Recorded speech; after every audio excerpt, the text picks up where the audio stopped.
بسم اللہ الرحمن الرحیم. السلام علیکم. دیکھیے محمد،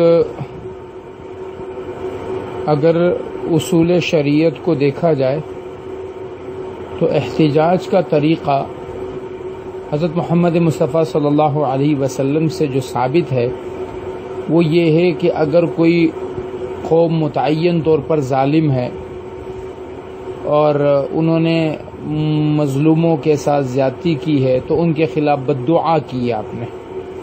قنت رسول اللہ صلی اللہ علیہ وسلم شہرن، آپ علیہ الصلوۃ والسلام نے ایک مہینے بددعا کی نماز میں ان قوموں پر جنہوں نے آپ علیہ الصلوۃ والسلام کے صحابہ کو دھوکے سے شہید کیا.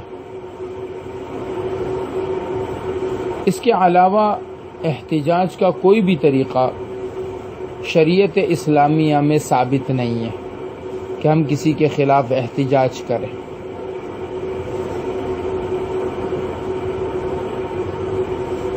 لہذا جتنے بھی ہمارے ہاں مروجہ احتجاج کے طریقے ہیں، چاہے وہ کسی بھی مکتبہ فکر کے ہوں، یہ سب طریقے شریعت کی اصطلاح سے ہٹ کر ہیں.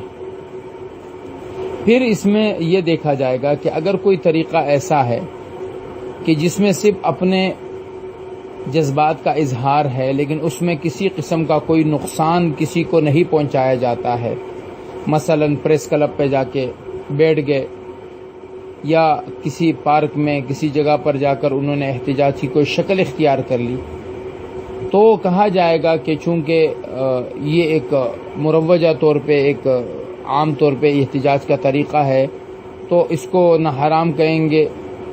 لیکن اگر وہ طریقہ کار روڈوں کو بلاک کرنے کی صورت میں نکلتا ہے، لوگوں کی جانوں کو، لوگوں کے مالوں کو، لوگوں کے عزتوں کو، قومی املاک کو نقصان کا باعث بنتی ہیں وہ چیزیں، تو یہ سب حرام ہیں، ناجائز ہیں. ایسا کرنے والا نہ اسلام کا دوست ہے نہ پاکستان کا دوست.